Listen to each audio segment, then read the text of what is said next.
Hello guys, আসসালামু আলাইকুম। আশা করি আপনারা সকলেই ভালো আছেন। Hazrat Shahjalal international airport, Dhaka, terminal 3 এর কাজ প্রায় শেষের দিকে। এই দেখেন আমাদের অ্যারাইভেলের কাজ, টেস্টিংয়ের কাজ চলতেছে।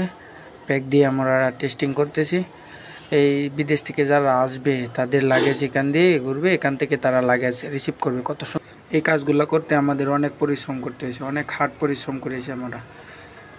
মালগুলো হাতে করে টেনে এনে একসাথে অ্যাডজাস্ট করা হয়েছে। এখন লাস্ট পর্যায়ে আমরা ব্যাগ দিয়ে টেস্টিং করতেছি।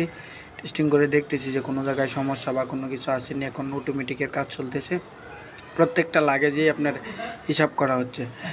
এক একটা লাগেজ 10 কেজি, 20 কেজি, 5 কেজি করে দিয়ে আমরা চেক করতেছি। গ্যাপ দিয়ে টেস্টিং করা হচ্ছে।